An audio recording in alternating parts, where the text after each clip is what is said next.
of Conventional International Civil Aviation Standards of Aircraft Handling, Procedures of Cargo, and Passage Safety on Monday the 3rd of October as retired Colonel Dr. Kizza Besigye was being either arrested or kidnapped by unknown persons wearing what now the CAA in its recent press release calls reflector jackets and not its own uniforms. The people who captured me and lifted me, literally lifted me from the steps of the aeroplane, were dressed in the civil aviation uniform. No, it's not. No comment. No comment. No comment, I've told you. What? We don't have any comment on that. You've read the papers, that's all, that's all. Is the leadership of the Civil Aviation Authority conscious of its mandate under the laws of Uganda and the international instruments that Uganda is signatory to? The vehicle in which they put me was a civil aviation vehicle.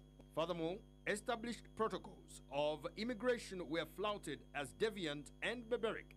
Individuals within the staff of Civil Aviation Authority, in conjunction with Uganda Police Force officers, worked together to kidnap Dr. Besigye, continue the lawyers. Doesn't the management of Kenya Airlines, which thousands of Ugandans use annually, owe us Ugandans an explanation as to how it got co-opted into kidnapping of a citizen off its aircraft? Andrew Karamaji, a lawyer, Francis Mwijuke, a member of parliament, and Aaron Kizza, an advocate, who called themselves Alternative Leadership Initiative for Uganda, intend to make a formal complaint to filing a civil suit at the High Court against the CAA. Monday's revelations by Dr. Besigye, Tuesday's press release by the CAA, and today's intention to lodge formal international complaints and a civil suit raise many questions. Do our public institutions know that we are signatory to international conventions that have serious implications? Who runs Entebbe International Airport? Is it the CAA alone, or the CAA and some other unknown security organizations that can pop up anytime and access any part of the airport at will? Do our politicians care about the reputation of this country and those who may suffer should we continue to take actions that may cost this country dearly? Where does this leave the reputation of an organization like the CAA and its bosses? With these questions looming, one wonders where the answers will be coming from.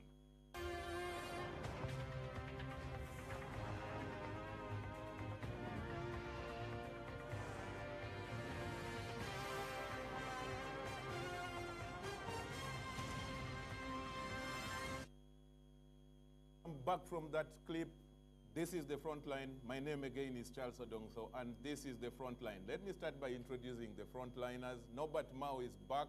He was not around last week. The executive director of the media center, is here. He speaks for government. And senior citizen, Dr. Miriam Matembe, former minister and former MP. But the guest in the room, the guest in the studio, you don't need to really be, they don't need any introduction. Let me start by introducing the man who speaks for the Uganda Police Force. Andrew Kawesi, spokesperson of the Uganda Police Force. You're most welcome.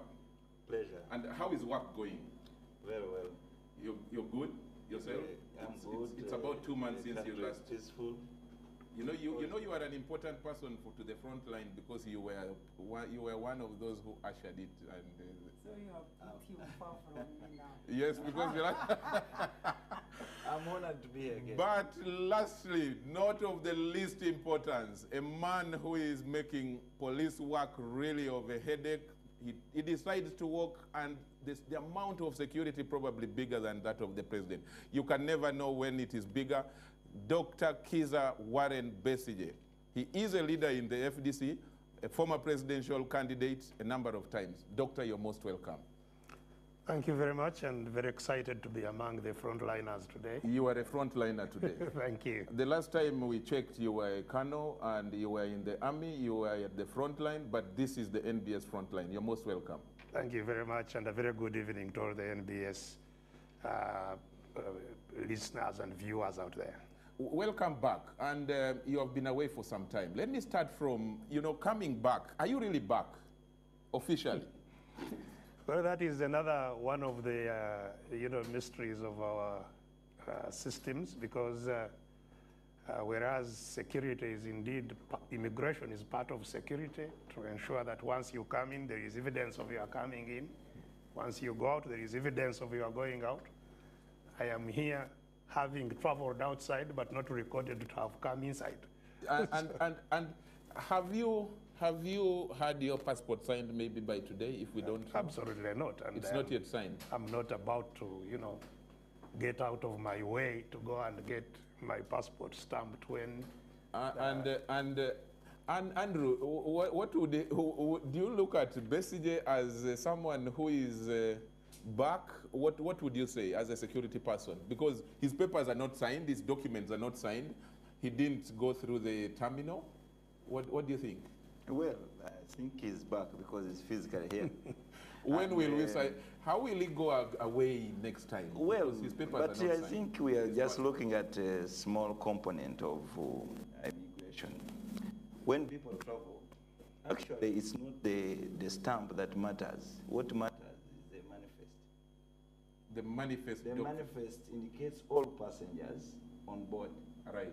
Actually, the manifests arrive before the passengers, indicating who is on board. And those manifests are even electronic in nature.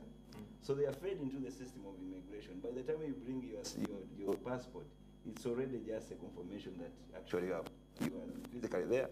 Okay. Secondly, immigration has all rights over our travel documents.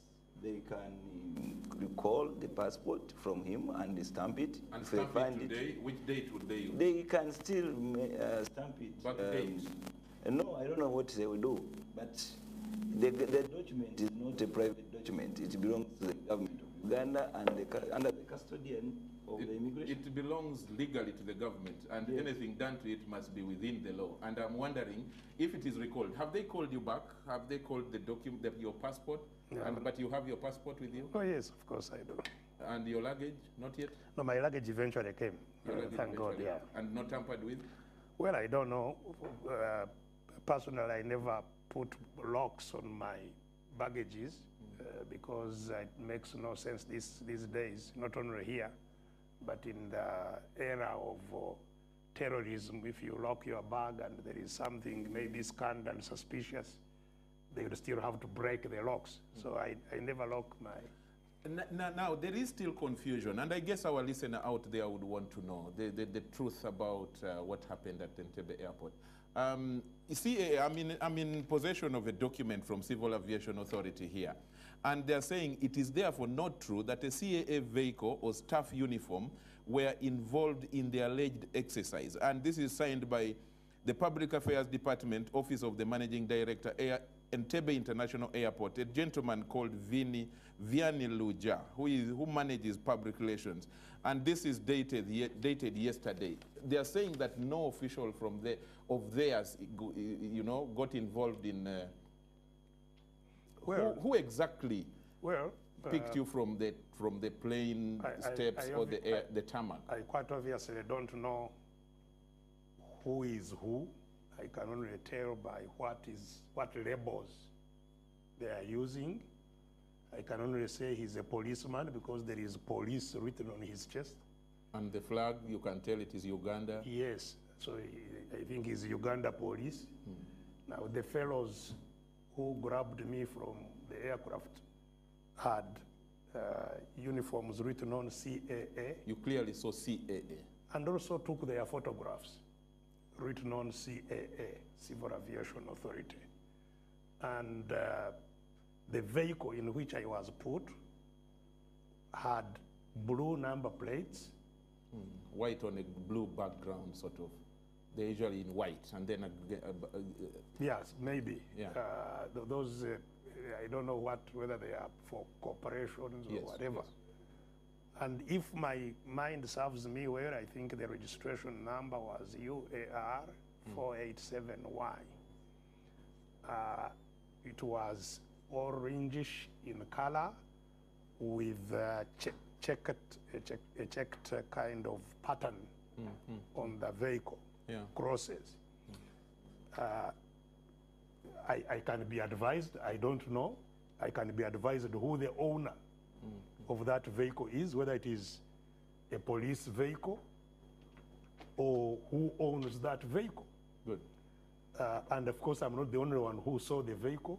Yeah. My fellow passengers from whom I was grabbed saw the vehicle in which I was put, and then it was driven through the Panya roads up to the Old Airport. Yes. That it's at the Old Airport That you were that shifted we into found another. the police vehicles, quite a number of them. Good. And I was then Shifted into one of those. Andrew, your men received Dr. Besigye from who? Well, we did not receive him from anyone. We received him from, he had disembarked from the plane, and we got him. You are aware? We arrested him. I'm very aware. Okay. We actually arrested. Yes. And the arrest is just deprivation of one's freedom at that particular point by body handling. You handle the body and you deprive that person of And you tell his them that you're temporary under freedom. arrest. So it was done by police. Okay. So you. It was done by police, and I just want to explain this lacuna about CAA. You did it shabbily. Well, let me explain. Okay. Maybe many people don't know actually how those airports operate. The airports have got regulations that whoever works there, at any given moment, you must put a brand of the regulatory body, which is CAA, for our case. And all our security personnel put on reflector jackets for identification first of the pilots and the air crews, whether day, whether night. Yeah. You must put on that jacket. Even now when you go there, you'll find them. Those particular officers who work, especially on the air side of the airport, that's the landing and takeoff side, and even on the side of the apron. So they put on those jackets for identification of the airplanes. So that is what happened. They were our personnel, security personnel. I beg your pardon, they put on the civil aviation jackets for what purpose? For identification. Identification of what? You see, CAA, the aviation laws allow that whoever works at the airport must have that brand of the aviation. Why? I mean, what is the purpose behind it? It's like if I am operating in a hospital and then they say, much as you're from the security and you're a doctor, you have to put on a gown. You get it? Yes. Much as you are a security and you are not a doctor. No. When I'm a doctor and Kawesi is a medical doctor operating in a hospital, I'm required to put on a gown, but does not make me a civilian. I remain a police officer, but operating in a gown of the medical facility. But you are a doctor. Yes, I'm a doctor. I'm a doctor, but not. For example, I'm operating in a Coral Hospital, and I can't operate in this uniform. I'm required to put on that gown on top of my uniform, just for identification. Okay, let's go to the next question that I quickly want to put to. So the other component is the car. Did you engage CAA to know whether or not you were flouting? They are not part of this operation at all. CAA did not involve There is themselves. no law flouted. There is no law flouted. No law flouted at all. By the way, for your information, even in the aircraft, we deploy air marshals. Yes, that's another matter. You get it? That's another matter. So it's not even outside the aircraft. Even in the aircraft, we can arrest. We can even travel with suspects. Yeah. We deploy air marshals. So this is not something that is extraordinary. Okay. Number two, on the issue of the vehicle, still the requirements. That is right. It's very right. Doctor is very right. The car that picked him has a brand of CAA, the so number it is their plates. car. No, look here. All security vehicles at the CAA that operate around that side of the airport have the number same plates label. of the CAA. And it is dotted. It has a And that camouflage. that is a requirement. Yes. we use them. Security requires, uses them. But Because it's a it's- requirement that if you have a vehicle that does not have the CAA vehicle, you are not allowed to be on that side. On the airbase side. Yes. Yes. So these lawyers that we saw in the clip are actually right to go for Civil Aviation Authority, that if there were any safety measures that were flouted by picking a passenger, that actually they can go for Civil Aviation Authority, because Civil Aviation Authority allowed strangers as far as international... They don't allow us. They don't allow us, actually. Security, we don't seek the permission to operate there. We have the mandate to operate there. Okay. So they do not even know our operations at all. The Civil Aviation did not know. Okay. They don't even participate let in me this quickly, operation. I don't know who's starting. Let me start with the Honorable Matembe quickly. What are you starting with? Yes, because you know you are the only lady on the frontliners, but I need to give you that you know, that first take. What's your view of this from what you are hearing, the explanation of Dr. Besigye and Afande Andrew Kawesi? You travel a lot. Are we safe at the airport, or did they do the right thing, in your estimation? When he's talking, you remember when he said, if I'm at Murago, I put on a gown and operate. And I was saying, are you a doctor or you are not a doctor? If you are a policeman who is a doctor, and you put on the uniform and operate, they will not be saying that you are a policeman. They will look at you as a doctor. You see? So if I go, for instance, to complain, I'll complain about a doctor there. Yes. So likewise, because that is the example you gave us. Yes. When you go to civil aviation there, and you are a policeman, and you are wearing civil aviation clothes, and you go there and arrest somebody in civil aviation clothes, certainly to the public and to everybody, it is the civil aviation who is arresting. Because me, I wanted to know now, we as Ugandans now, who are dealing with those kind of people, how safe are we that we will not be over-denounced or something like that? Because how is the civil aviation, how is it proving that for us, these are not our people? Because the moment I am wearing the identification of a certain organization, I don't see how one says that even when I'm not working there, even when I don't belong there, I become an imposter for the public, so as for me to protect the other one. I want him to tell us, because really, because me, I don't understand what they are doing may be what they do, but now that we know it, because we didn't know it, is that really right? Isn't that impersonation? Why don't you go in your own official capacity, since you have all the right to do what you want to do there, so that you are identifiable? Okay. Why don't you do that? You're going to answer that question, but let me first bring in OO and Norbert Mao quickly. OO first. Well, thank you very much, and I'm glad to have a debate with Dr. Besigye here. First of all, let us start with the issue of stamping or not stamping passport. Dr. Kizza Besigye has ever left this country without having his passport stamped in 2001, September, and he returned.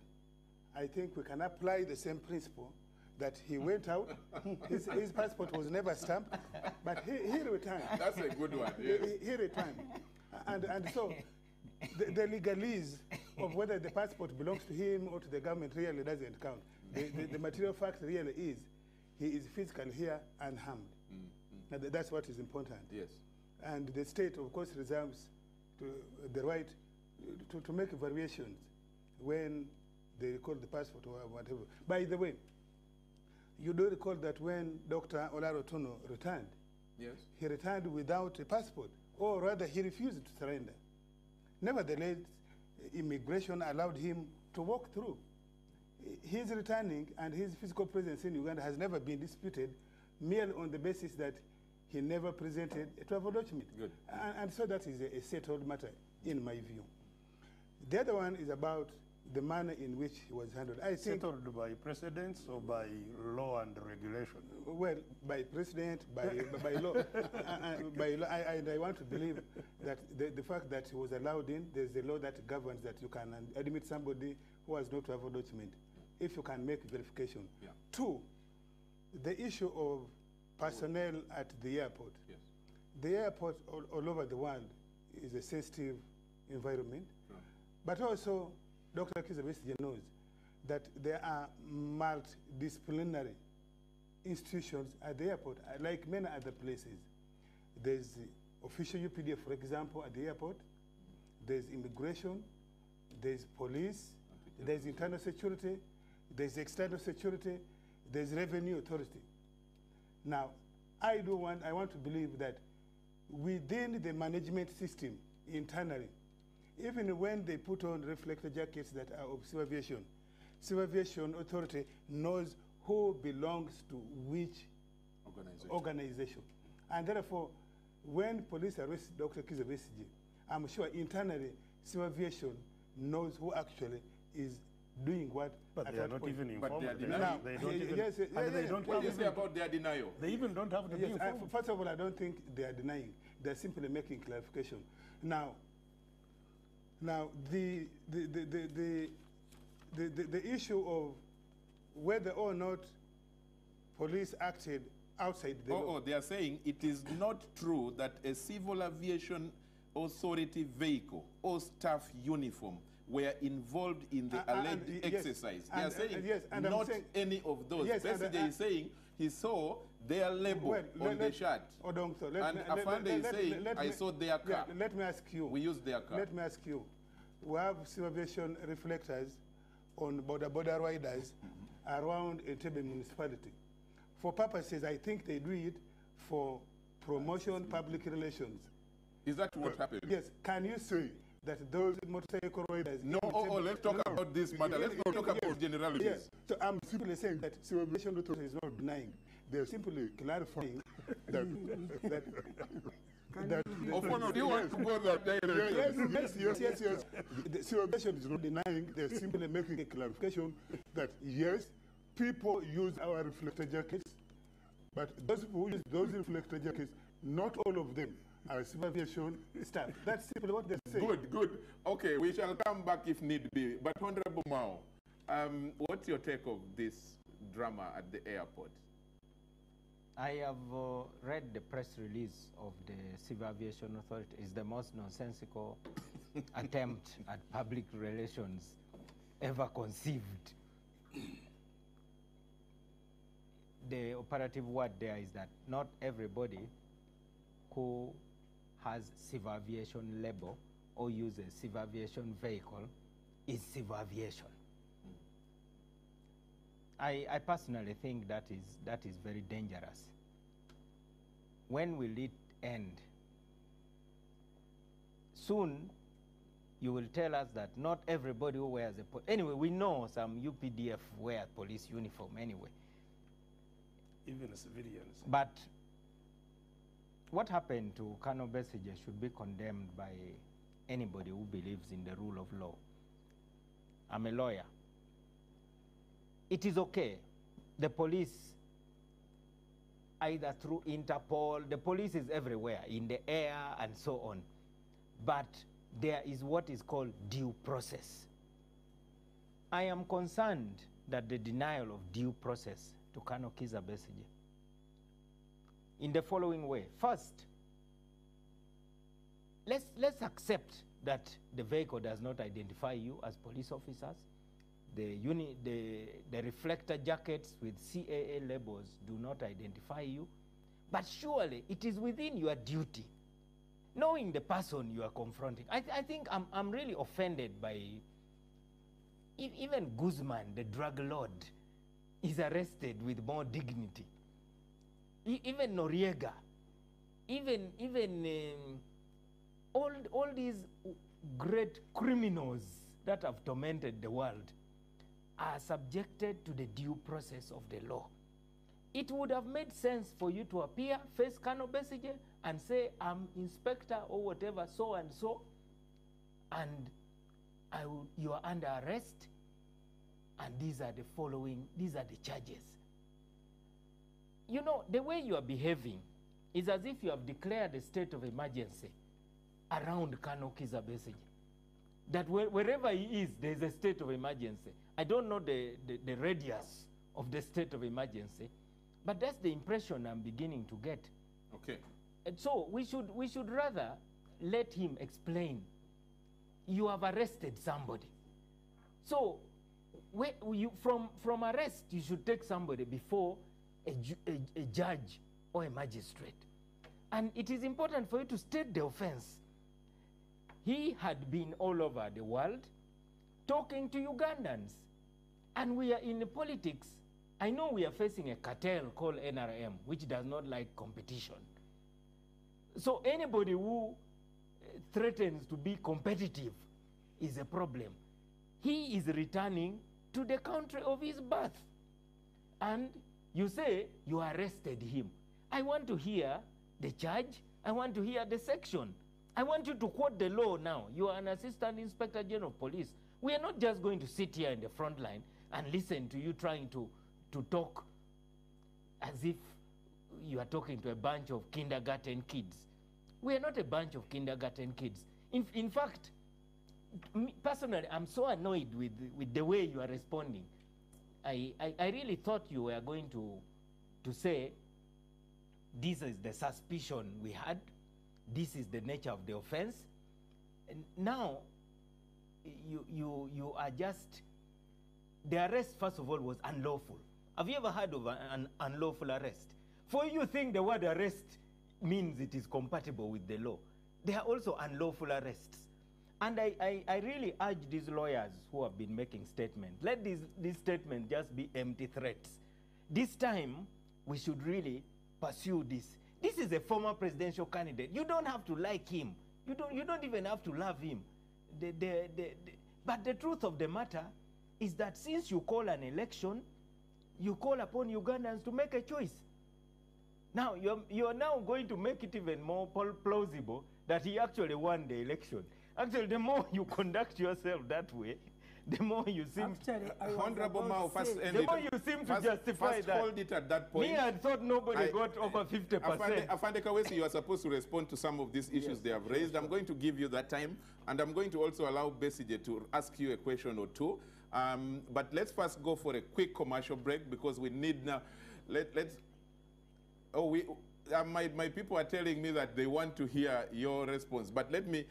Before we go for any break, let me first bring in Dr. Besigye. I think he should first respond before Colonel Besigye talks, because Colonel Besigye is the one whose rights have been violated. Colonel Besigye might want to add some more questions to it. This is not about stamps. This has nothing to do with police power. Doctor, do you want to ask Afande anything based on what he responded to and the confirmation he made that actually their men are the ones who picked you?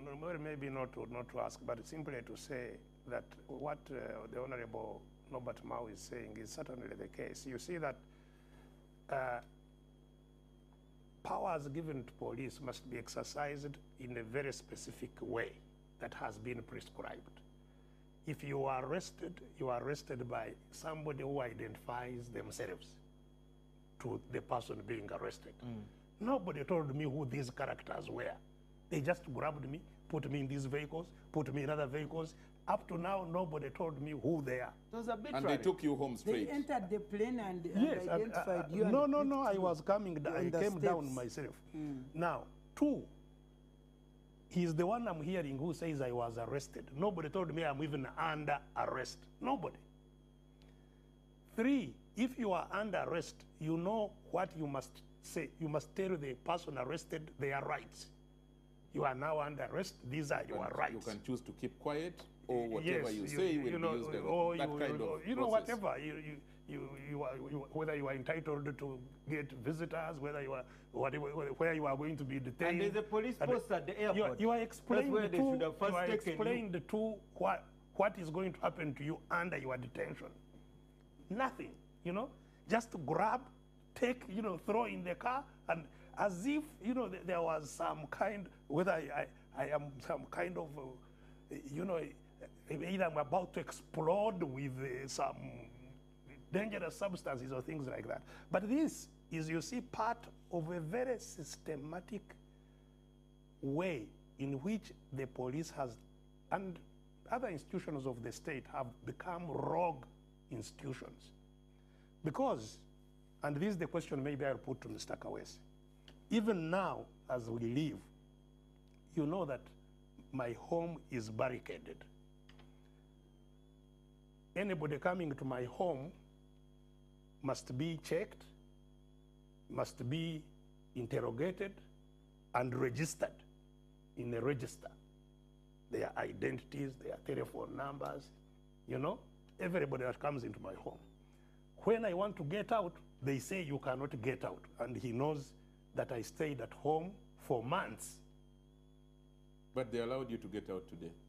Yes, you know, of course, that's why I'm here. But I'm telling you, he knows, even after coming back, he knows that that has been the case. And even now that I came back, I'm not sure that tomorrow I will leave. But, you know, my home is not a place of detention. And he knows that. He knows that you cannot be detained in a place that is not gazetted as a place of detention. But you detain somebody there, not for hours, days, and this is a home, a private home, private property. You are violating the privacy of the home. The home is not just mine. Even if I was an offender, not everybody in the home is an offender who is being inconvenienced, who is being harassed, who is being denied privacy. The visitors that they are interrogating and so on. All this is being done quite clearly illegally. First of all, detaining a person in a place not prescribed for detention. Two, if you detain somebody, as the Honorable Norbert Mao said, you must produce them in court and place recognizable charges under the law can you within a certain time. Can you first hold it there so that he doesn't lose all the points that have been raised? Illegal detention, you continue holding him at home, you arrested him minus going through the due process. What's your response, well, I think that's the end point of it, and I think I was supposed to respond to what Honorable Mao raised. First, he was concerned about me starting with the arrest and all this. I think my response was guided by your questions. So it's what you asked that I responded to. I did not want to begin my story, and this is how it started and all this. Prior to the return of Dr. Colonel Kizza Besigye, we got a notification that he would return on the 29th of September. Thursday last week. We held a meeting, I myself and the Director for Legal Services. We met Honorable Flo Gutu. He came with other 3 people, including Ingrid Trinawe, Kaija, and another gentleman called Amin. And we agreed, actually we said police would regulate whatever they wanted us to do, would provide security, and the Colonel Besigye would travel to his home. They said they had 3 activities. One, they had a press conference. They were going to hold a press conference at the international airport. On arrival. On arrival. We told them that's not a police matter. They have to clear it with the CAA. And we told them get a clearance from CAA. 2, they were saying they were going to have a meeting at Najana Nkumbi. Their party headquarters. Yes, and thereafter he would travel to his home in Kasangati. We said fine. We asked them about the plans of movement. They said, well, we are going to be leaders to go with him. We said one thing we are ruling out is processions and convoy, because this is a very busy road. It's actually an international gateway. And he said, with that, we wouldn't wish to have a stampede. We wouldn't wish to have a paralysis. We agreed on that. And we were supposed to have this done on Thursday. Thursday came, and we were all on the road. We did not see any of their person. They wanted to have him on that day. And later, through media stories, we learned that he had postponed. He's coming back. He's coming back. But we were not even sure. They were saying when Thursday, Monday or this. But say, since this is not formally done, for us who had prepared for Thursday, anything that has made them change, they would have communicated. So officials of FDC did not come back. So we did not see them back. We did not see any communication. If they sent it, I don't know. I did not see it all. Anyways, my seniors. Now, so for us, Monday. When it came Monday, so we started, because we even raised it to them that they were doing mobilization of people to come and welcome Dr. Besigye in numbers, which were saying, please limit this because they are going to cause disorders on this road. And we continued getting information, we continued getting intelligence that actually they were busy mobilizing. And they were even sending flyers everywhere. We said now, they opted to postpone this because this is what they wanted.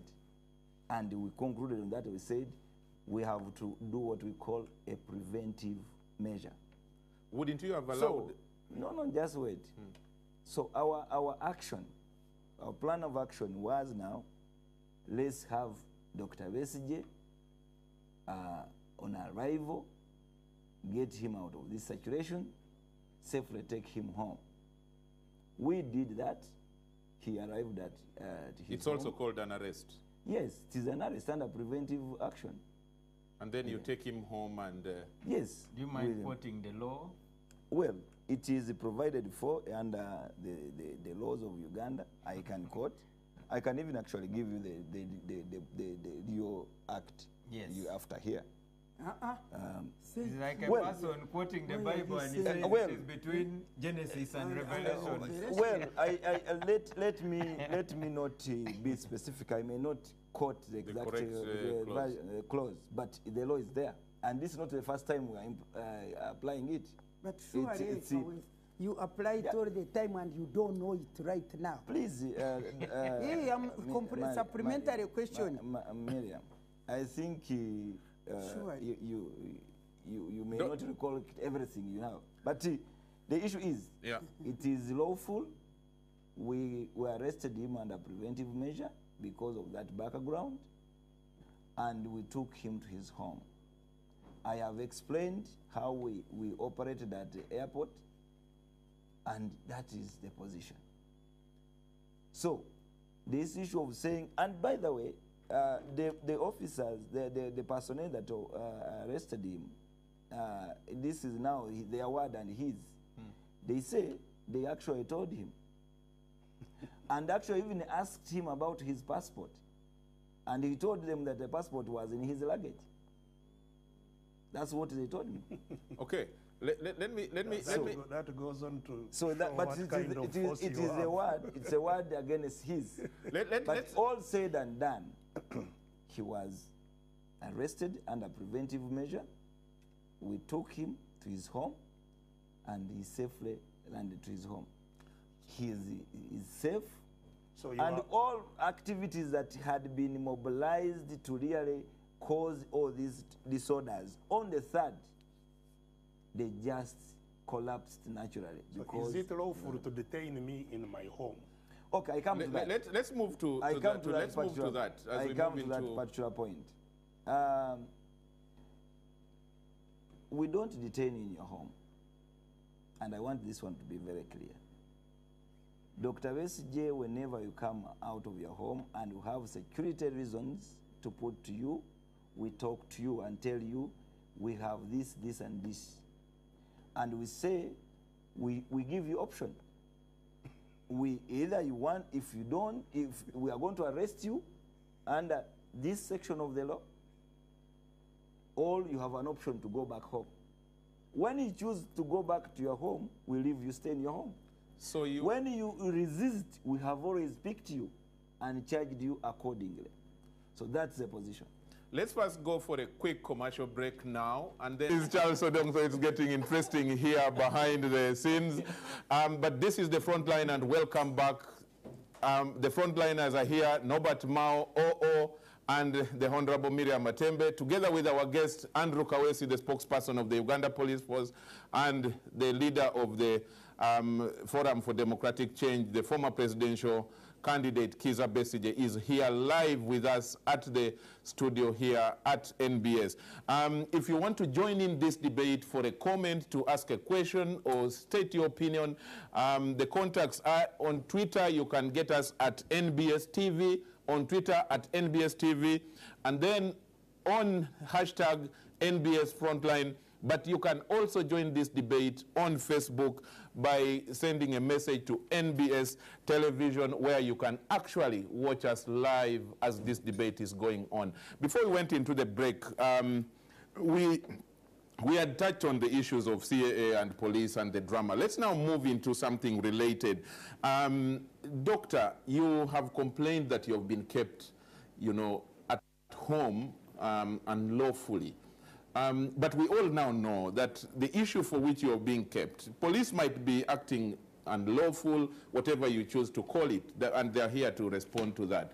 But some people think that the defiance campaign, including people in the FDC, that it is now monotonous, not achieving anything. What's your your view on that? Can't you re-strategize as a political leader? First of all, if it is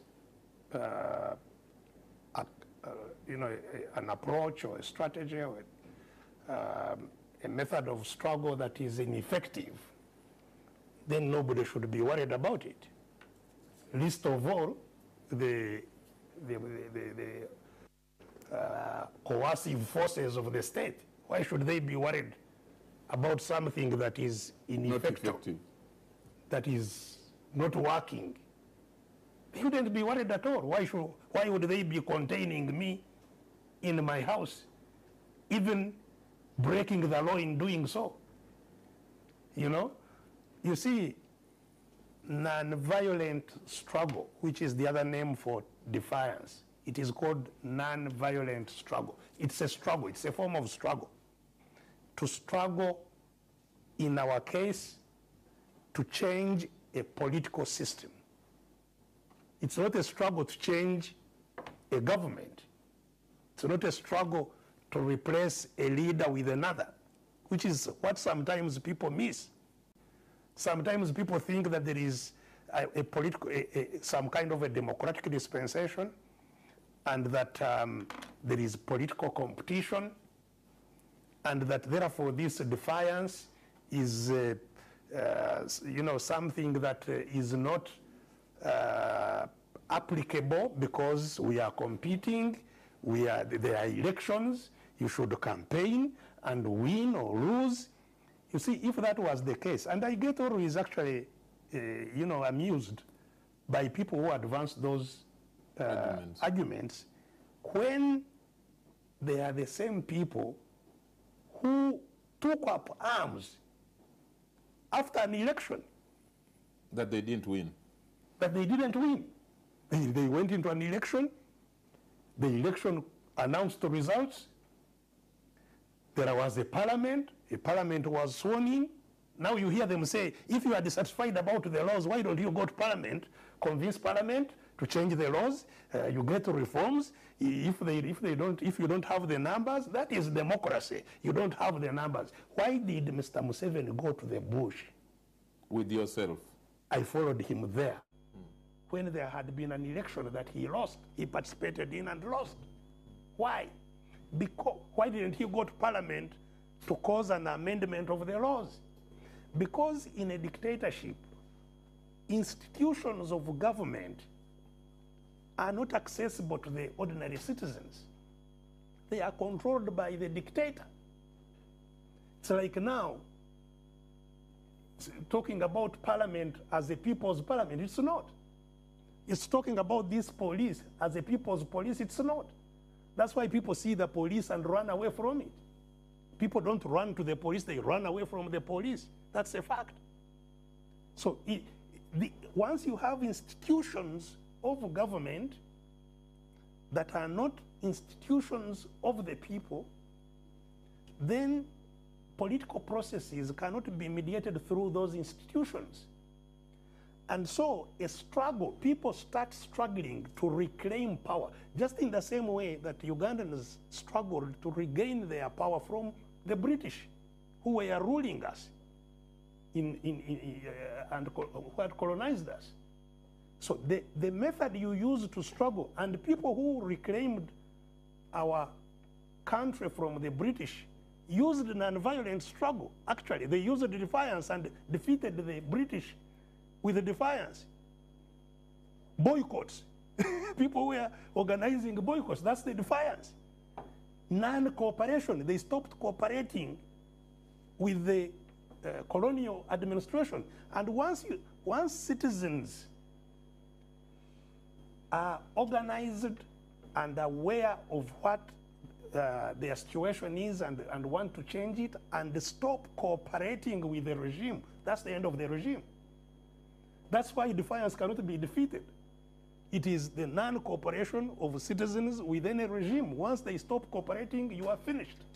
And so our campaign is, first of all, to make Ugandans who are crying out. I have been telling these policemen, you know, whenever they are harassing me, not to pay attention to me, to pay attention to the people. Those people you see them whipping, who come up on the roadside. They beat them, tomorrow they come back. I say, listen to what they are saying. Those people on the roadsides are crying. We are dying of hunger. We are dying of poverty. Sebote tuinaje tusula, tuyambe. We have nowhere to sleep. Let's fight on. Those poor people who come out and give me 500 shillings, give me 1,000 shillings, 2,000 shillings, and they say, here is what we have, let's struggle on. I tell these policemen, just listen to those people. That is the problem. We don't have a security problem, we have a political problem. I am not a security problem, I'm a political problem to you. And it's not me as a person, it is those people who are deprived, who are repressed, whose money is being stolen. You see people dying of hunger in Teso. You've seen pictures here. I saw pictures here on NTV, on NBS last night, of people dying of hunger in Teso, in the Pearl of Africa, the most endowed country. Good.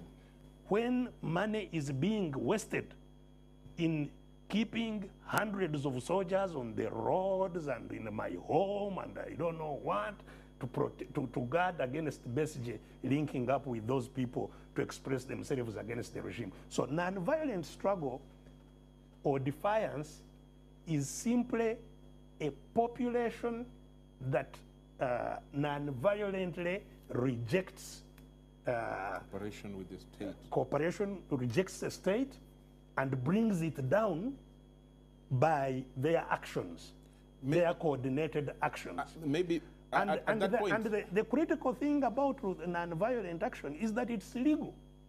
What they are doing is legal. When traders in Kampala closed their shops, you know, you remember all the kind of things that were being imposed on the traders until the traders coordinated and said, by the way, we have power, let's close our shops. They closed the shops, and you saw these policemen, you know, looking out of place, walking around the closed shops. They didn't know whether to tear gas them, they didn't know what to do.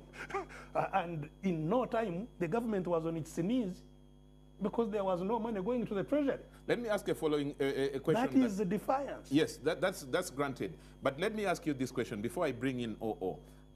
At what point then do you say that this has hit a dead end, where yes, politically you might be actually legal and it is lawful, we agree, but that whenever you try to do it, the regime deploys its people in uniform to stop it, and which causes more problems? Yes, the regime fights back. You see, a struggle is a contestation of two sides. Even in violent struggles like we had in Ruwero, You remember people who are in the government here were laughing at the guerrillas, saying they will never come out. The bandits. So yes, these bandits will never come out. They just come at night, attack a police station and run away. How can these bandits take power? Those bandits have been here for 30 years. You came with them. You were a bandit yourself. Yes, and we took power. Yeah. We took power. It took years. So struggles don't end in a day. Good. Struggles take years. Okay, let me first bring in OO here for a rejoinder. No end, defiance, police, security, no political capital out of it probably because we don't see an end. Why do you continue minding about him if it is not effectual, if it is not effective? Well, first of all, it is entirely up to Dr. Kizza Besigye to choose the method of struggle that he wants to adopt that will bring the desired result to him. And it is also up to the government this side, which he is challenging, to adopt the measures that we think will, first of all, demobilize him, first of all, contain him, demobilize him, neutralize him. The government has chosen multiple fronts. The government, first of all, has chosen political mobilization against him. The reason, even when Dr. Kizza Besigye said he had won election, is defying, members from his political party, all of them chose to swear and join the government. And he was left a lonely or lone wolf. And so I think he should be able to realize from that he's a lonely wolf on the defiance campaign. Now, whether the defiance campaign is achieving, it is entirely him to make that assessment. What do you mean? Expound on that point. A lonely wolf. As far as what? As far as the leadership, or as far as him going alone? Because we have seen there are so many MPs who follow him. Actually, you know, cutting across DP, UPCs. I've not seen UPC, but... Well, I'm saying a lonely wolf in the sense that I would have expected if his measures were, if his issues were as legitimate as he wants the public to believe. First of all, his mainstream party, FDC, particularly the leaders, should be following him. Secondly, if he has chosen that measure and he thinks it's going to bring results, as I said, it is entirely his own. Now, for me, then the second issue is, what is the government doing? Yes, there is a political mobilization against him, which we think is working well. The second one is where he has stated publicly, and I think Mr. Kizza Besigye is trying to hide his head in the sand. He has said that his main objective is to bring down this government by whatever means. Now, did he, supposing he was the one in the state, to make it ungovernable, and to make Uganda ungovernable, does he think that those of us who are in the government should stand by and watch him make Uganda ungovernable by paralyzing either private businesses, make government institutions ungovernable, and so on and so forth? Obviously, we shall not. And therefore, the application of the state machinery within the lawful means should come into play. And when that is done, obviously, there may be overstepping, and that's why in the framework of Uganda's constitution, redress mechanisms are available. Now, if Mr. Kizza Besigye thinks that his rights are being infringed upon outside the law, then he can take either those measures within the judicial, administrative, and so on. If he doesn't want to take that one, then again, he can go on and say, I will resist, I will not cooperate with the state institution. But that does not mean that the state will not continue to apply its state authority on to suppress, to neutralize, to demobilize him. Now, if indeed he thinks that he's achieving results, we can simply say, watch this space. Like he says, the bandits indeed came after 5 years. We would wish to see if his defiance, quote and unquote, banditry will achieve results. Now, So really, the measures Dr. Kizza Besigye adopts are entirely his. And therefore, he should not be crying that why are you using the measures available? Because the government is using the measures prescribed for the government, state machinery. But you rightly said the measures adopted should be lawful. And we are asking the question, what is your view as a political ideologue of the NRM and a person who speaks for the NRM about the fact that, you know, you go to his home, you deploy troops, and you stop him from, you know, having his freedom? Is that legal? Like you're saying, is that lawful? That's what I'm saying. Some measures may be overstepping, may not necessarily be unlawful. So what do you say about that? What do you refer to police as? That's what I'm saying. If Mr. Kizza Besigye thinks that police action in his home or in his environment are inconveniencing him, Mr. Kizza Besigye has courts of law available to him. Or if he doesn't want to go to them, he can continue, he can walk, by the way, with a broad chest to confront the police, which he has done quite a number of times. But he's saying he's a law-abiding citizen. No. You know very well that Dr. Kizza Besigye has physically confronted the police. But that is the last measure. This is the last measure he takes. No. If I did, I would have been convicted, I'm sure, because that's an offense. Yes, I'm saying those are measures he has done, and I am saying they have not succeeded. Now, it's up to him again to go back and re-evaluate whether the strategy or the tactic he's applying is actually useful to him. The assessment is entirely his. I'm going to come to Honorable Mao, but let me start with Honorable Matembe. You were charging for OO and for me, to respond. I have listened to Dr. Besigye. To the extent that he says that his method is a non-violent method of resisting dictatorship. You remember, Ofono reminded Besigye that in 2001 he ran away without a passport, and so he can as well repeat it. Now, Besigye, this is not the first time for him to resist the dictatorship. He went and joined those who were resisting, and they came and took power. And when they took power, they went back to do what they were resisting, and in fact perfected it very, very badly. So now Besigye says, now that I still resist dictatorship, what do? I went with a gun, I came back, things did not work. Let me use a different method, where I will involve, whether mobilizing the people so that we resist in a non-violent way. To that extent, I certainly entirely agree with what he's stating, because I also believe that the fight we did, which was violent, because we used the gun and came to power with a gun, never came to power through people's power. There's nothing wrong with realizing that that gun doesn't work. Let us now mobilize the people, empower them, so that they can be the one to say, no, enough is enough. For me, to that extent, I do agree with the Besigye.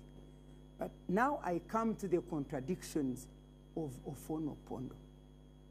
He says Besigye is a lonely wolf. Surely, have you ever seen a lonely buffalo there in the bush and completely deserted and neglected? And can anybody really go to put in energy and all that to defend himself against that lonely wolf? If Besigye is a lonely wolf and his defiance campaign has failed, why does the state come in with all its power? That day when you were supposed to come, I was going on Entebbe Road. This lonely wolf on Entebbe Road. Through the road. And I had forgotten only to reach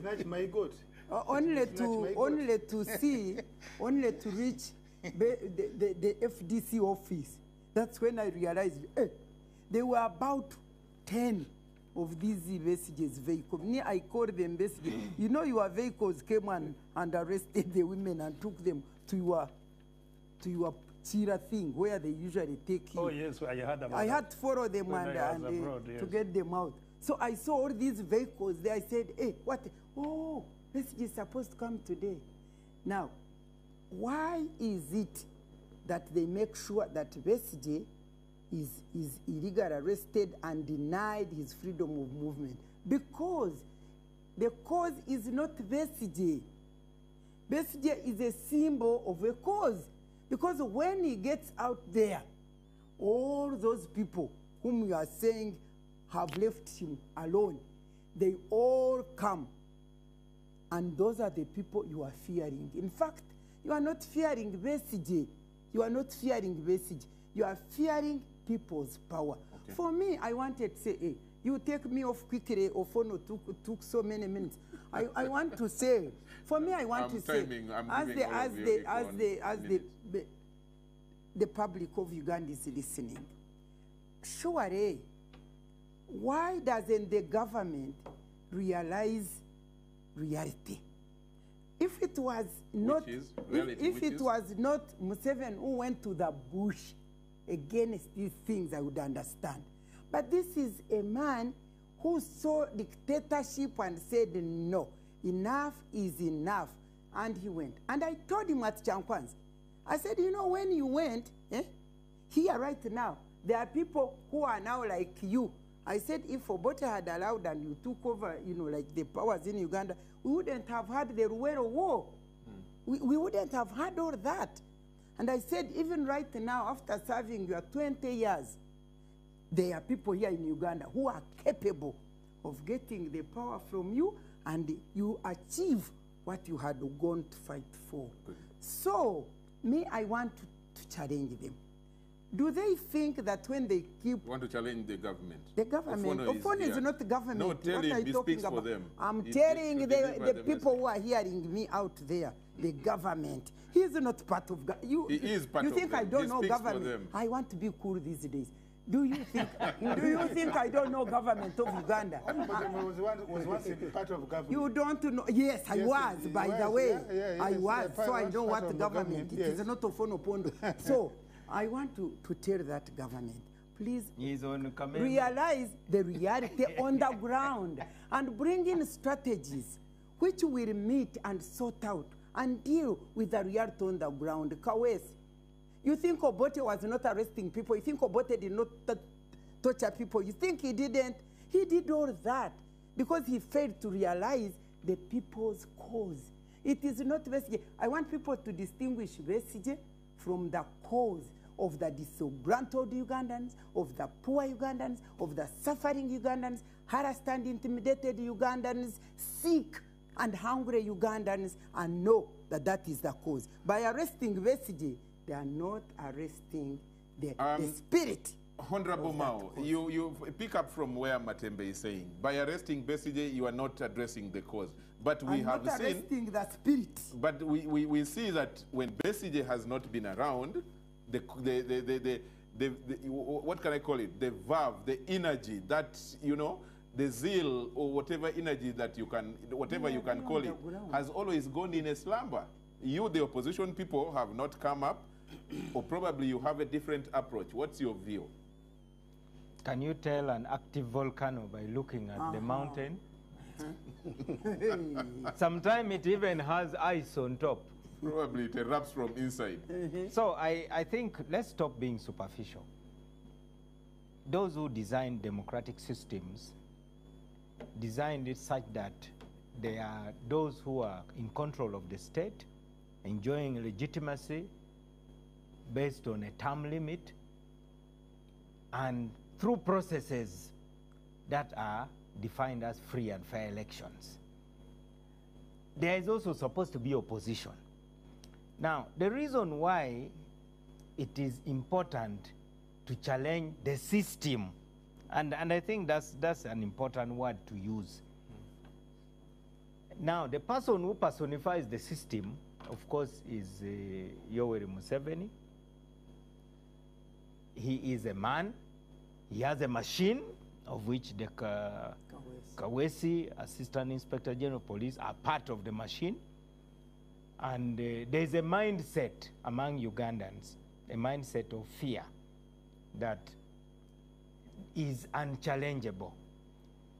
Fortunately, if you look throughout history, these contestations for space historically have never favored those who are currently in the shoes of the Kawesis of this world. Unfortunately, I'm yet to find one example. I have seen Saddam Hussein's statue tumbling down. I have seen Mobutu limping on an aircraft. I have seen so many of these things. I've seen Mubarak in a cage. I've seen a boda boda in Benghazi shaving Gaddafi's hair with a broken bottle. I think we don't want to reach that. So let us first accept.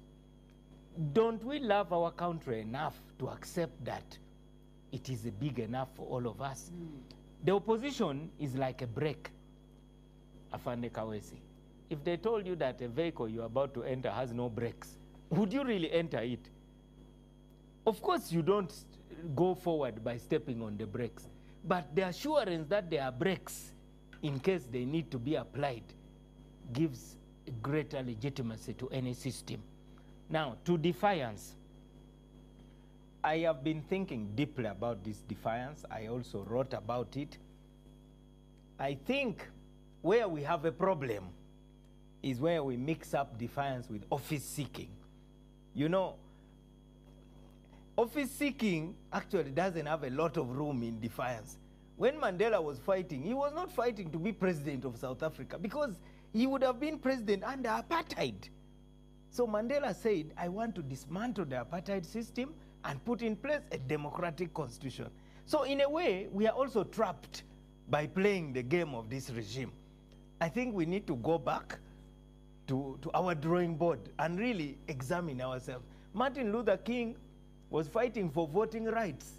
He was not fighting to be a sheriff because those days, some blacks were being made sheriffs. I do believe strongly that mixing up office seeking with defiance is a problem. But it is a legitimate method of struggle because it challenges a system. And in this case, we are all committed to peaceful methods. I'm not a soldier. I wasn't in the bush. I've only been to the bush to meet those who are in the bush. Colonel Besigye is always pressurized because people think he has some secret of how to arm people quickly when they see General Muntu and so on. And I've talked to them. Don't think we have not discussed this issue of the option. And we have had to make this painful choice. And I think it is less painful for someone like me, who is a civilian, because really, it is rather late in the day for me to start wearing a helmet and start running around with a blazing gun. Maybe Colonel Besigye has what scientists call muscle memory. The memory of your days in action may at least come and assist you. But the truth is, you look at the way even those who disagree within the movement are treated. Now, if those within the movement are treated so badly, they are even called rebels, then what about those who are outside the movement? I believe very strongly that things like defiance are simply about taking a stand. And it doesn't matter how many you are. In America, there was an old lady going back home after work. She was called Rosa Parks. Those days, the law said you must move to the back of the bus if a white person is around. She said, my feet are too tired. I'm not moving. They arrested her. She took a stand. This stand, Colonel Besigye and others, they take a stand. And that stand, you remember, was the beginning of the civil rights. In fact, from the date Martin Luther King was shot, 1968, exactly 40 years later, in fact, they say after 40 years, God liberates his people. He does. From 68 to 2008, Obama was sworn in as president. But people used to ridicule Martin Luther King, they were making fun of him, the endless marches and so on. The truth of the matter is none of us is immortal. But you must play your part by taking a stand and saying, this is wrong. But also, defiance comes with a price. Now, when you talk about being a lone wolf, it's because not many people like to pay that price. I have been in that jail. I was there with Nakasongola, with Kano Besigye. And you know, even your own family members, I don't know how many family members of Kano Besigye have lectured him on how to conduct himself. Family members come and tell you, you know, your children are young, you must do this, but it is a choice. And I think it is up to Ugandans to make a choice. So it is not only the political leaders to make a choice. Ugandans should decide, can we go on like this? But I am hopeful because this thing is now, the political crisis is now being, it is metamorphosing into an economic crisis. Today at Acacia Mall, I saw Mr. Price is closed, KFC, Kentucky Fried Chicken, they can't pay rent. So URA cannot collect enough revenue. Everybody is crying. So the truth of the matter is we need to come together as a country and acknowledge that we can't go on like this. Good. Afande Kawesi, I want to bring you in to respond to the fact that, you know, will this go on forever, maintaining the troops at Besigye's home, given what we are saying, that this is a political issue, that it is not for you.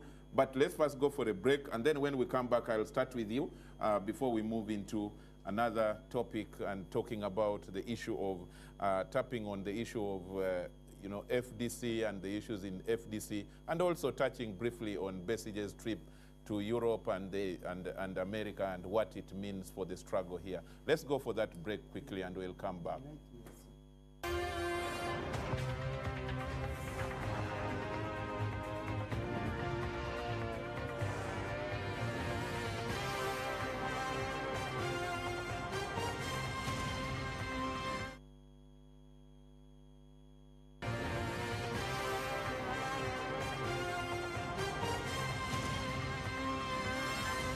Welcome back from that commercial break. My name is Charles Odongso, and this is the Frontline at NBS here, and the frontliners, Norbert Mao, OO, and Miriam Matembe are in here together with Felix Kawesi, who speaks for the Uganda Police Force, as well as former presidential candidate for the FDC, Kizza Besigye.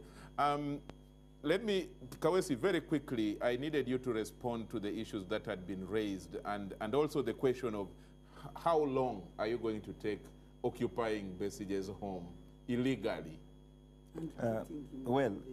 First, you know, I always want to be organized. The section of the law, just to clear that, Section 21 of the Criminal Procedure Code talks about preventive arrest by police. So you can cross-check that. It is expanded in the Police Act under Section 24, 1B to D. All that is about preventive and then the offense committed. So that's the section I was referring to. Coming to this specific issue of defiance, I have listened very attentively to the views of the panelists here, the frontliners. I wouldn't wish to go much into the politics of it because they have talked at length. Just I've made a few deductions. First deduction is that, which we all, I think, agree that Uganda is a functioning state with all the state organs that form a functioning state. And it's governed under a rule of law, which we all ought to respect. Two, Dr. Kizza Besigye in 2011 soon after the election, which he participated in, came up with a similar campaign. And this was Walk to Work, which kept changing shades, but it was all in the umbrella of Walk to Work. It was an outfit of what was happening in North Africa, particularly the Arab Stream, in the Arab Spring. And he thought maybe it would happen here and all this. He did his best. We just made one stand and said, do whatever you do, the politics of it, but ensure that you does not cause a situation of lawlessness. And he tried his best, but he knows the extent it took him. 2016 election, soon after the election, he did not use all the avenues that are available under a functioning state, under the rule of law. He comes up with a defiance campaign. You blocked his court case. Well, as far as I know, we didn't do any blockage. He said he's defying. Again, determined to operate as if there is no a system, a legal system, as if there is no state, as if there is no authority, and defiance in his actions, not actually the words he says, but in his action is actually working or operating effectively with impunity. That I will not respect any authority, I will not respect any legal procedures. I am entitled. I let everybody follow me. I want to do this. Then we say no. It is a functioning state. It has state controls, and you cannot do this. He comes out of his home. He mobilizes people, directly or indirectly. People follow him. People cause a situation of lawlessness. People their properties get destroyed. People lose time to reach their places of work because the roads are closed. People get injured in the process, and creates a stateless country. And this is what we are saying, no, it is not going to happen. Good. So we put on this uniform, and I always look at whenever I attend these talk shows, and I get threats like Honorable Mao says, we have seen regimes falling and all this. Even Matembe is saying that they have seen you also saw them falling. When you see this, I don't know when he was born already. When you put on this uniform, it is a choice that you take, and you know that you only need to do a national service. A sacrifice at that. Not a sacrifice. Just do a service as a national, as a citizen, and say this is what you are supposed to do. Good. We're enforcing the law, and we are not going to give up on this.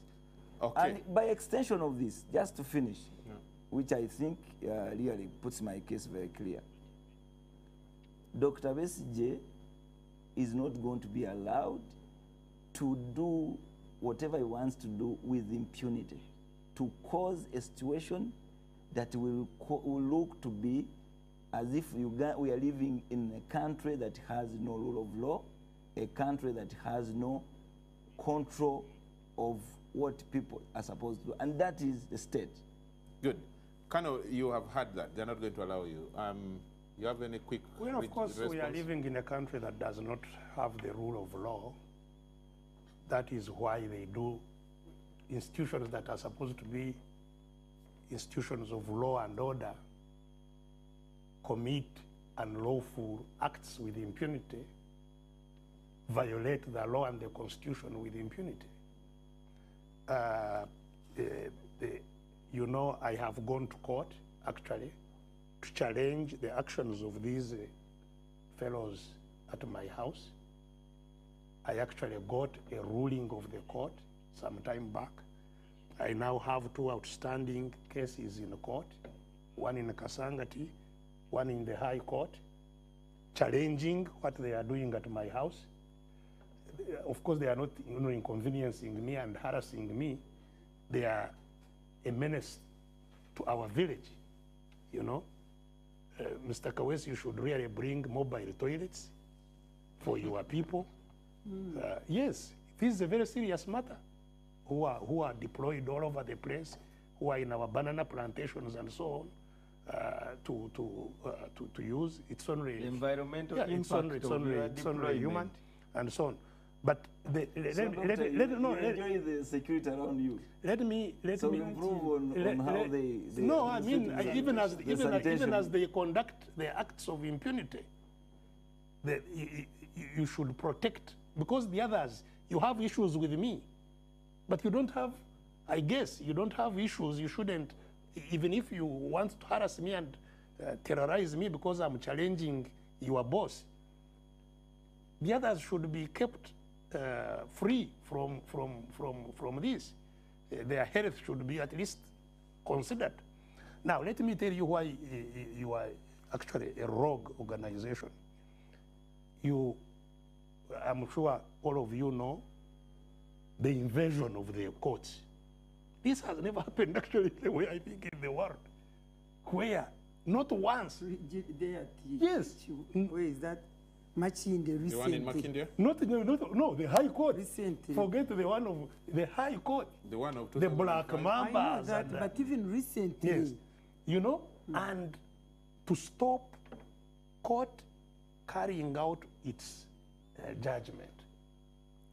And they free people, they arrest them, torture them in front of the judges who have freed those people. You know, these were people, I'm talking now about the cases where I was again involved, which were they were calling PRA, took people from Kampala after they had been freed. Some were taken to Arua and charged with murder, others taken to Bushenyi and charged with the murder of people that have never existed. That is this regime police, you know. So you've seen them how they brutalize citizens.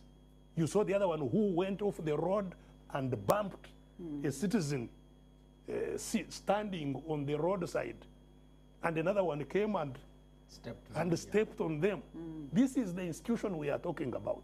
Stripping women naked. You know, you have created an institution that you should even be ashamed of the uniform that we give you. You know. So what will be the end to this? Bad. What will be the end to this, in your view, as a political leader? So you see, and to suggest that I am a lawbreaker is obviously an insult. I am 60 years old. Never in my life have I ever been convicted of anything.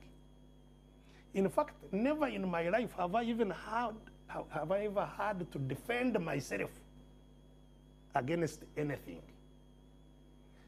Not that I have not been, I've been arrested countless times. I have been charged countless times, but they have even never presented a prima facie case that they say now you stand on your own defense. You know? If that is not political persecution, then what is it? Because if you are saying, you know, I break the law, I act with impunity, am I above the law? Why haven't you constituted, got evidence, prosecuted me, got me convicted? So it goes to show that I'm a law-abiding citizen, simply persecuted by what Ndugu Norbert called the machinery of the dictator, persecuted, harassed, the same way what we started with. Somebody just comes anxious to see the people at home, and to be happy to be back in their country, because as they say, east to west, home is best. You are happy to land in your home country, and only to be grabbed and thrown up and down and so on and so forth. Okay, Doctor, granted, so, these are things that we have discussed and you have always talked about. But I guess the viewer out there, as well as any other Ugandan, would want to know this ping-pong kind of thing. Where will we have a political end to it? You see, the political end is coming, and it's more or less here. But you have made that threat and it has never come. You remember it was a subject of your debate at the primary, FDC primary, which I watched, you and your colleague Muntu, yes, yes. that you make threats that this is now the tsunami coming. You have named them differently. This is now the change coming, a revolution. It has never come. As I have told you, it's a question of where you stand in judging how long it takes. Some people thought 5 years in the bush was a very long time. Some spend 20. The SPLA, how long did they spend in the bush? Over 30 years, over 40 or 35. The Colombians have come out over yes. So years. struggles cannot be predicted with certainty when they come to an end. What is for sure is that there is, in the words of Ono Opondo, steady progress. Can I first bring in? I am not sure on your let me tell you this. You want to use their term that you are steadily progressing. And let me tell you the steady progress. Yes. When as you far have, as defiance when is you concerned. have, yes, when you have an election, I told you I'm going to the election of 2016 to win by defiance. And we won by defiance. Someone might think differently. That is why, and indeed, Mr. Kawes, I heard him talk about it. That is why I have been captive since February on the 19th. I was arrested on the 19th of February by Mr. Kawes from our FDC headquarters. When you decided to swear in? No, the results were still coming in. It was to declare the results. On the 19th he said that he was suspecting we are going to announce the results. And you confirmed you were going? I yes, met you. Yes. I met you see, announcing the results is not... You said you were going to announce. Announcing the results is not... I put you that it was not your mandate. Announcing the results is not a crime, because the results are announced at the polling station. That's where the results are announced by the Electoral Commission. And they give me, the candidate, a copy of the results at the polling station. It is my copy. And so I can announce my results at the polling station. And it's not an offense. That's why they give me the copy. Okay. But Mr. Kawes thought it was an offense. He arrested me on the 19th, if that is what he arrested me for anyway. I was never free again until the 11th of July, when even then I sneaked away to his discredit because they had intensified all their things. They found me in town in Kampala. And that's when they took me to Moroto and so on. So the election cannot be over. And I have said this. In fact, that treason case which they have charged me, it is definitely Mr. Museveni who should be charged with treason. Absolutely. Treason is taking power by force of arms or attempting to do so. That is exactly what they are attempting to do. They kept me under lock and key by force of arms. during an electoral process so that I don't go to court to present my evidence of that I won the election. I still have that evidence. And that's why we are demanding for an audit, an independent audit as a way out. Good. Because we can no longer use the constitutional process that was sabotaged by the armed people that, detained the candidate. Okay, we need to move to two other issues that I want you to ask you about. Then I will bring the frontliners. I know that you have a lot of issues, but quickly, you talked. I think you touched on the issue of or is there any progress or attempt being made to have a discussion, dialogue with the NRM, with President Museveni from your side? Very quickly, just make a comment on that. Well, we have always been open to dialogue. And indeed, after the election... What type of form do you want it to take?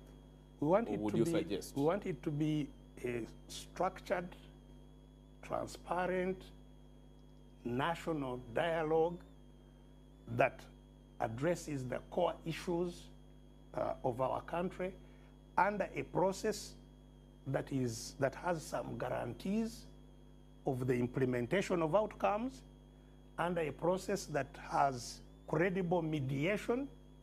It's not we are not talking about a process where one of the parties wants to call the others to sit with them. We want a proper mediatory process with respected by all parties, with guarantors of how to implement and that includes the whole question of the 2016 election. We must interrogate the 2016 election. Good.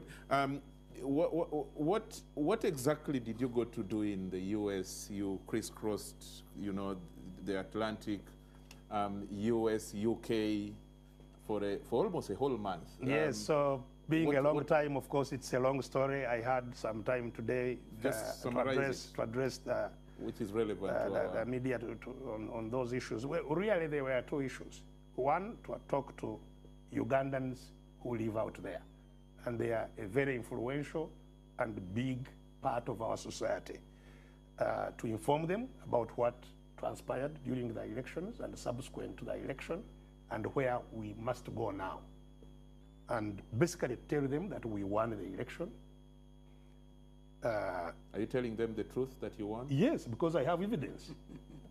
And fortunately, I have been sued on a treason charge that I said I won, that is treason, and I am waiting to be given the chance to show them that I won.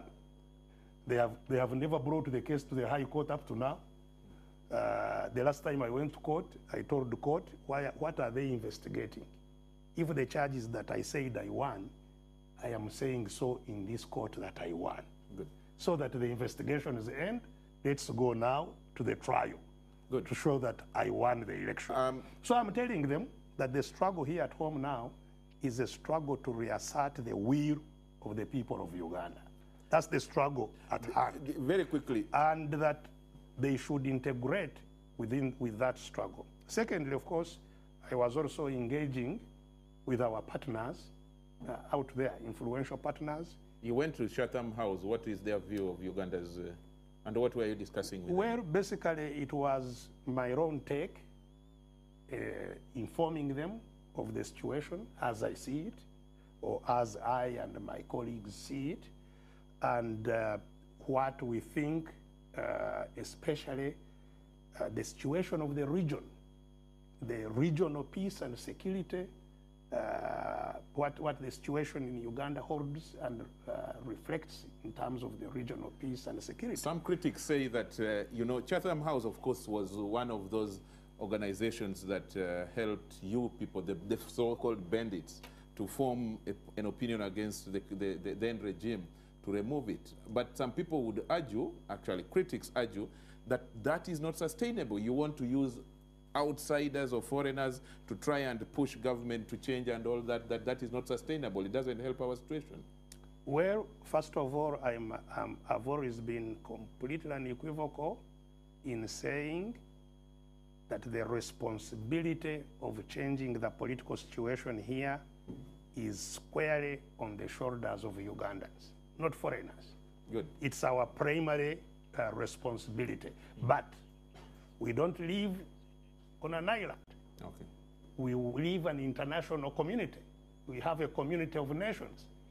It's like you have the full responsibility for your home, but your home cannot live successfully without the neighbors living in a good community. Good. So that's why it's important for us to explain to the international community what is going on here and to get them to apply whatever levers or whatever influence they have in supporting what we are doing here in order to move our situation into a positive direction. Good. I will come to you for the last word. Honorable Matembe, you can choose to pick one of the issues, whether it is Europe or the meeting with Museveni, the dialogue, or how do you want it to go?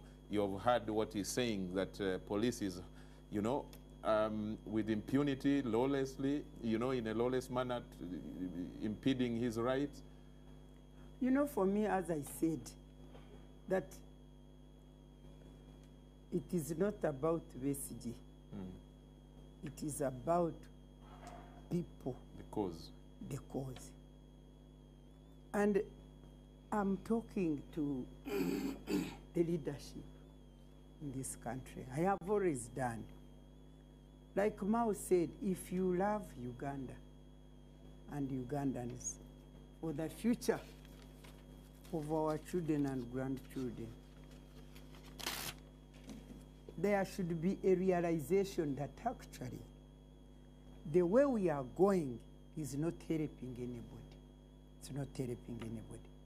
And therefore, we should come down and say, by the way, women from the Women's Situation Room, together, as you know, with this interreligious council, they've been working behind the scenes to influence this national dialogue, which for us, before the elections, by the way, we had called for a national dialogue. I say we, the parties, the civil society, senior citizens, religious leaders, because we were seeing where the country was going was not right. And we called for a national dialogue to discuss these issues, particularly concerning free and fair elections, looking at the electoral reforms and amendment of the Constitution that will facilitate free and fair elections. And the government was completely adamant. I remember when we, after traversing this country and getting the pack of 12 issues, and held this national conference, the seat of NRIM remained vacant. This is to show you that the leadership in this country is so arrogant and does not bother about what people think and feel. Why? Because for them, they came with a gun, they believe in the gun, they have amassed wealth, they have resources, so they don't care about the people. So for us, we had originally wanted that dialogue. If they had maybe effected those electoral reforms, maybe things would have been different. And since then, for us, we still want this national dialogue because we know that when these wars take place, women suffer the most. Everybody knows. Yes, the men may die. You die once and you are gone. But the women are raped. They suffer with their children, have nowhere to be, so they suffer most. So for us, we are interested. We are seeing the reality on the ground. The other people are saying we are also Ugandans. The government is saying, no, you are not Ugandans, we are the only ones. The other day, Mukura was here. He said, you, Matembe, elections were over, things are over. You just sit, let us enjoy and move on. Being oblivious to the situation on the ground. So for me, I want to tell the people listening to me that I would like to have that dialogue. Good. And the dialogue which is not about Besigye and Museveni, because the issues are beyond are not Besigye and Museveni. Granted. The dialogue which is a national dialogue, which will be attended by all categories of Ugandans. Good. Who will come and put their views there, and probably out of that, we can come out with something. Consensus, a consensus, maybe a minimum consensus. I hope not again another 10 points program. That will usher us in, will usher us through a transition to a new beginning. Let me bring in Chairman Mao, and then you will, come later. Let me bring in Chairman Mao at this point. You can pick on the issue of the diaspora if you like, or... I'll just say briefly that we need a new consensus in Uganda. The Luwero consensus has collapsed. Look at the long line of departures. In fact, the departure lounge of NRM is full. Many are just waiting to exit. But maybe we have not yet given them assurance that when they jump, we can cushion them. But the majority actually want to exit. Now, concerning the mission to Ugandans abroad, we have got to also have a mission inside Uganda. The middle class generally in Uganda is very reluctant. They have not embraced our struggle. They think it is too risky. If you look at society as a pyramid, at the bottom you have the have-nots. At the top you have the haves. The haves are those who are enjoying. The senior police officers who are building apartments, the prison officers, the ministers, new recruits who have jumped into the system to partake of the crumbs, those ones they have. But now the class which we still have to target, and many of whom are abroad, are what I would call the have little, want mores. They have some hope that they can also cash in the system. But I want to face them tonight and tell them that you are banking on something which will never be realized. Now, the mission in the diaspora is significant because the Uganda government does not provide health care for citizens, does not educate anymore, a large number. It is our people who are slaving away outside who are subsidizing government. If they are mobilized, they can influence things here. Good. Secondly, it is also important to sensitize Ugandans that our best brains are outside because of conditions here. Why is it that our doctors are the ones running Zimbabwe hospitals? They're the ones in Botswana. Some of the best in Nairobi, actually, from here. When I was taken to Nairobi for treatment, I saw Professor Lule. I asked him, what are you doing here? He said, I'm not the former president. He made fun. But the truth of the matter is that the messages that need to go out to those people is that this struggle is also about them. Good. Now, the middle class in Uganda, as long as they can still have a beer, as long as they can still buy some little fuel, even if the fuel gauge is always reading E. Empty. Meaning enough. I thought it was for empty. No, enough. This is the class that Mam Dan to as the 1, 2, 3, 4 class. 1 wife, 2 children, 3-bedroom house, 4-wheel drive. Now, they are on the fence. They are always weighing government, opposition, change, no change. Yeah. Now, what Colonel Besigye is attempting to do, and which some of us have tried to do, is to check that fence, because defiance will not work unless, even whether you're talking about Martin Luther King, the Mandelas, Tahrir Square, these were lawyers, dentists, medical doctors, professors, waking up every morning with a loaf of bread to go and spend the day and night at Tahrir Square. Here, Ugandans have left to the borders. And after the regime, the dictatorship has fallen, they will be at the first in their suits and ties lining up for jobs saying these ones never studied, these ones never what. Where are you at this time? So I think the mission overseas was important. Good. I am not sure about the departure launch of DP, how full or how full. We can talk about it next time. Or how full it is as compared to the one of NRM. I think the one of DP is more full.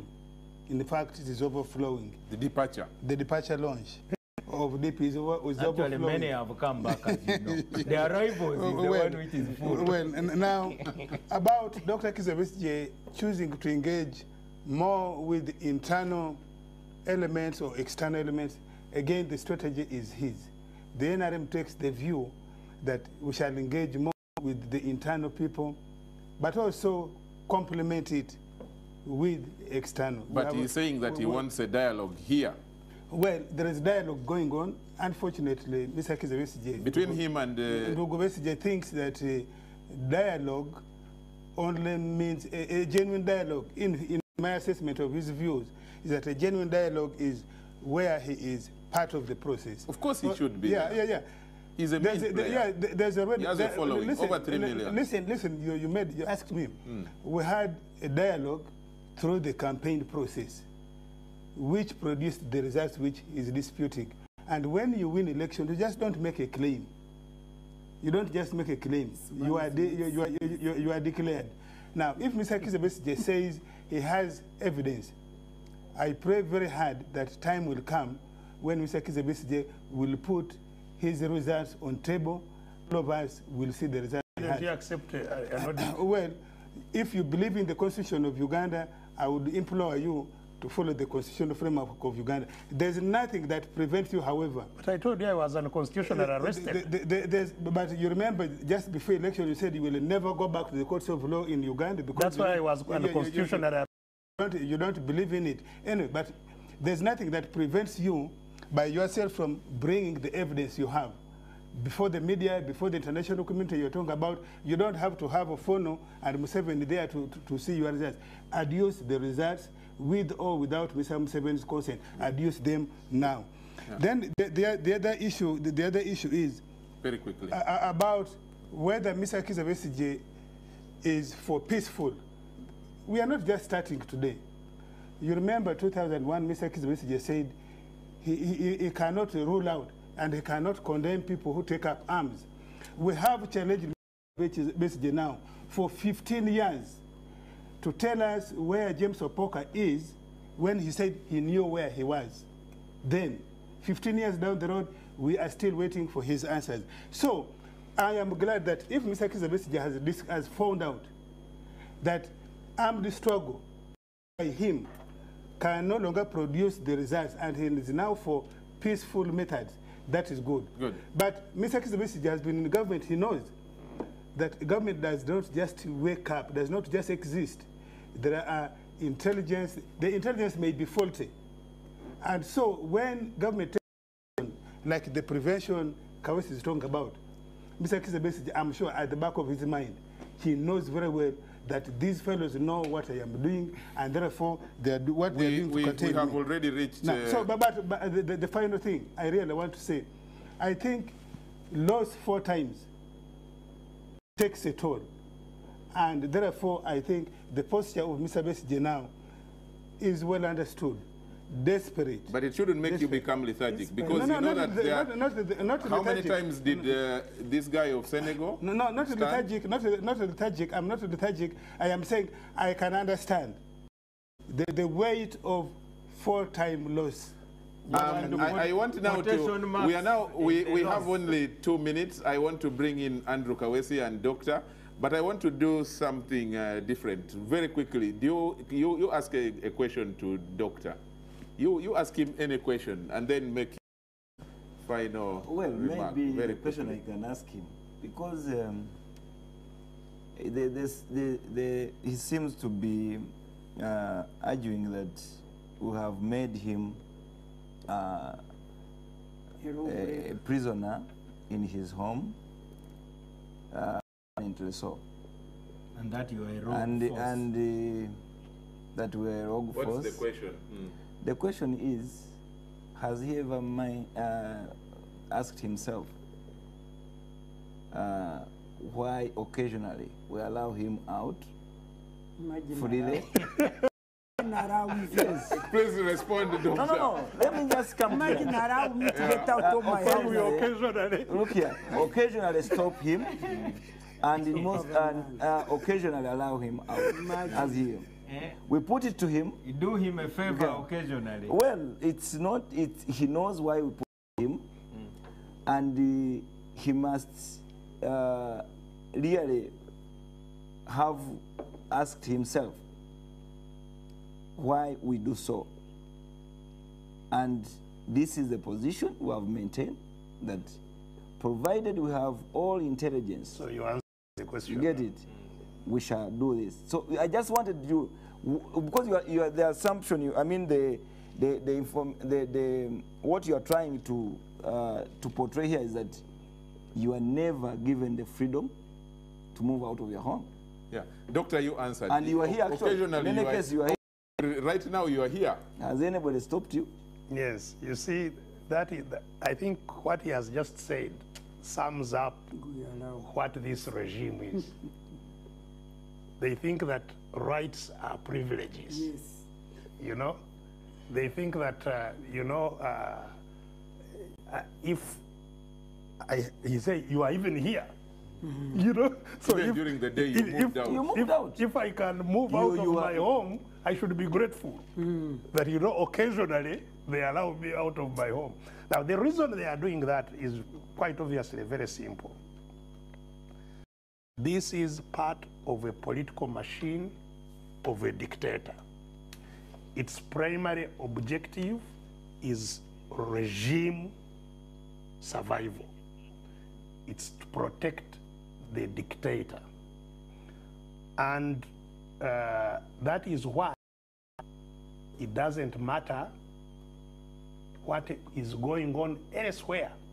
They will accumulate all resources to deal with the Besigye, even when people are being murdered in their houses, Butahimbo are going on all over the place, there is chaos. Right now, Kitgum is terrible. Doctor, now ask him a question. We have entered midnight now. But now, so, the reason is simply that they calibrate their in order not to attract the full wrath of people who are disgusted with what they are doing. So they calibrate it to do enough to retain for the regime to survive, but also avoid to create so much anger that it can backfire. Okay, now, ask him a question. I need you to ask him a question too. And then say what I want to say, or I say what I want to say. Very quickly, yeah, because we have yes, now what I want. I thought after answering my question, I was going to end. No, I want him to ask you a question. I was going and then you respond to it, and then in 30 seconds, last comment. Then we wind up, because it is now past midnight. But first, ask him a question as well. This is a special occasion. Honorable, we don't want to go home. We need to retire. For me, it is even DP's birthday. 62 years. Wow, but we shall talk about that later. Doctor, first ask Afande Kawesi a question based on what we have discussed and what he has submitted. Yes, I'll maybe ask some more general and generic question. Do you think that, it's being the spokesperson of the force, that your force is a popular force, that it is, because you have been talking about community policing and so on, and becoming part of the people, or you consider that you have problems with force and civilian relations? I have full conviction that the police force is a popular police and a pro-people police. I don't do it by accident. I have benchmarks for that. A popular police force that is community-based is judged by the support the public gives it in terms of building capacity to operate. We see many structures of the police built by the community itself to serve the community. Good. In terms of police stations and the rest. New recruits. Number two, we have overwhelming aspirations from the public to join the police at a level of graduates and A-level leavers. And we have so many professionals of all the professions we train here in Uganda struggling to join the police. Those are all indicators that the police force Final is comment, around. final comment, quickly. Final comment in all this. Dr. Kizza Besigye is a Ugandan like any other. He has his plans and ambitions. Whatever he tries to become your commander-in-chief. Well, I really wish him well. I will salute when it comes. Whatever he plans to do, when that chance comes. Yeah, of course, it's when, not if. I'm glad he. I want him to do one thing, and this is our position. It is our resolve that he does whatever he does with respect to the state authority, with respect to the rule of law. The rest, he will do whatever he wants. Thank you. Doctor, your last word. Really, I want simply to say one thing, that what we are dealing with as a country is something very serious, which we should not in any way treat casually. We are dealing with a country controlled, that works for, that benefits a few people. It's a country controlled by a few people, works for a few people, benefits a few people, that has institutions that are personalized, that are controlled by individuals, that are coercive, that depend on force, and that are corrupt. And these institutions, as you know, have been for many years topped by the Uganda police. Again, I hope that is common knowledge to all of us here in terms of corruption and whatever. And that corruption is actually not just, in terms of people extracting money from all kinds of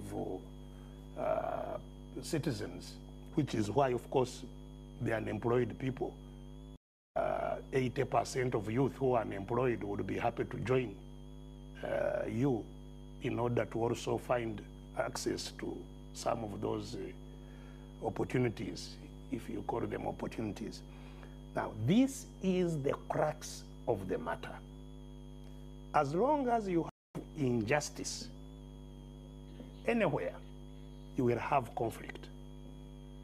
We have a country that is grossly unjust, where the majority are marginalized, subdued, repressed, oppressed. I have listened to a tape, and I hope I should get a copy to Mr. Kawesi if he has not listened to it, of women who are crying in the Arab countries where they have been taken as slaves. Dr. Winder? Who are seeking help to come back to their home. If to resolve the injustice in Uganda, which is the reason we wake up, some of us, to struggle, we are struggling to resolve that injustice, then our country is still headed for tough times.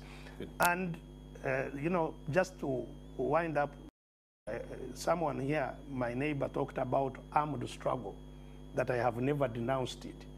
It is actually allowed by the Constitution.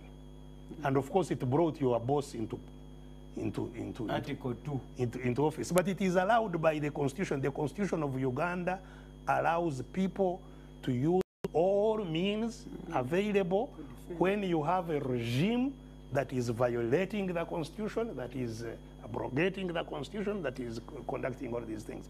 So I really pray that we reflect, and I join my sister here, to ask those who think they have power to reflect and engage in a process that will lead to a transition from injustice to justice. The transition we are talking about, the dialogue we are talking about, is a specific dialogue to end the dictatorship. Thank you so much, Dr. Retired Colonel Kizza Besigye, our guest today, together with Andrew Kaweesi, an Assistant Inspector General of Police, but right now serving as a Human Resource Director, but also spokesperson for the police force. Thanks so much to the frontliners, Norbert Mao, the Oracle of Gulu, Ofono Opondo, he speaks for the Media Center as Executive Director, and of course, Honorable Miriam Matembe, now calling herself the voice of reason. Thank you so much, gentlemen and lady. Just one thing, Sunday is Uganda's 54th. Uganda's 54th. Where are we celebrating? In Luka, in Busoga. No celebration. Yeah, we have no celebration. Our celebrations are in the country. And everybody is welcome. Ladies and gentlemen, we have come towards the end, but I need to thank so much the gentlemen and ladies behind the cameras. I want to thank so much the producers, Remy Bahati, Chris Brown, and Chris, the executive producer. Thanks so much to everyone. And also, I want to make sure that I thank all those who have been tweeting and joining us on Facebook and all other, social platforms.